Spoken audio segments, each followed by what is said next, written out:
The US has bought up almost all stock of the drug Remdesivir. Now, this means it's left virtually nothing for the rest of the world for the next 3 months. The antiviral is one of two that has been shown to reduce recovery times, but it's not yet clear if it improves chances of survival when it comes to COVID-19. Let's discuss this now with the critical care physician and Emeritus Professor from Wits University, Guy Richards. Professor Richards, good morning, and thanks so much for your time. So we know that Remdesivir is one of the only drugs that's known to work directly against COVID-19. So what are the repercussions of this for other countries if the US has bought up almost all the stock for the next 3 months? Well, Remdesivir is an antiviral, as you mentioned. It is the only one as yet that is shown to be effective against the virus, but only really in terms of decreasing the duration of clinical symptoms. Now, that is important because if it does decrease them significantly, it could mean that patients could be discharged earlier from hospital. The problem is that it's an intravenous preparation, and it would be best to administer this drug in the very early stages of the disease. Now, that's not possible unless you're actually admitted to hospital in order to get it on a daily basis as administered intravenously. So it would be a problem anyway, giving it at the time that it would be of most benefit. And in addition to that, it would be extremely expensive. Now, the US has bought up all the stocks of the drug as made by Gilead. But Gilead has also given licenses to other companies to produce this drug.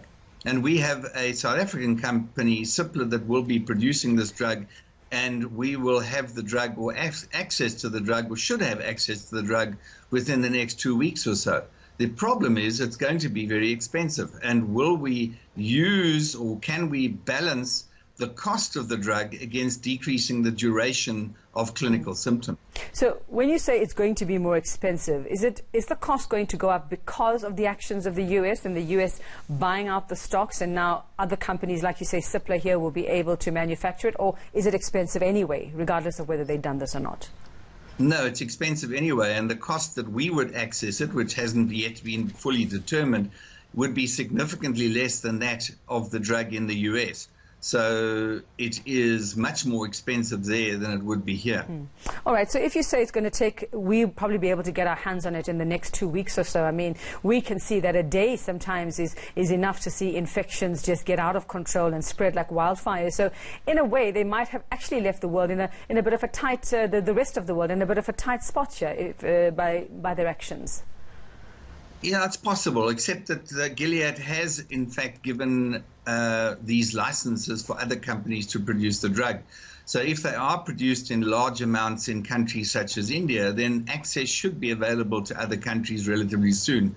So I don't see it as being too much of an issue. And I also am not 100% convinced that that drug used on its own is going to be the cure-all. We are still searching for a very effective antiviral drug. This one has activity, but is not the answer in terms of killing the virus or stopping it in its tracks. And I suppose, Prof, we could also ask at this point is, if we are going to see pharmaceutical companies possibly take advantage of this, knowing now that it's going to be in demand regardless, that we might see prices increase even further, increase the price of an already expensive drug now because of them having to push this through in the next couple of weeks.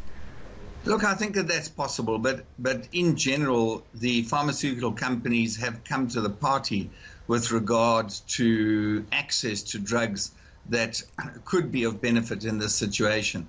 And most of them are selling them at prices that are reasonably accessible.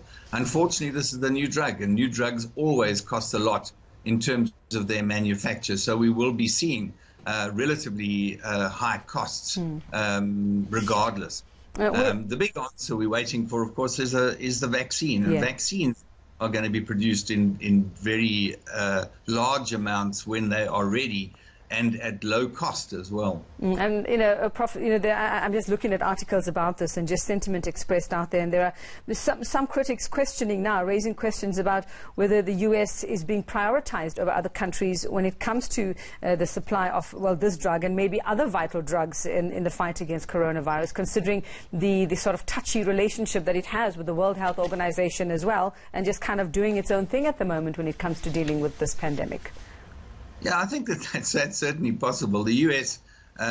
Is the center of many of the production of many of the drugs currently, and if they are being produced in the U.S., then they are often going to say, well, if we're producing them, we're going to keep them. But there are other centers that do produce drugs in large amounts, and that includes China, includes India, and the European Union.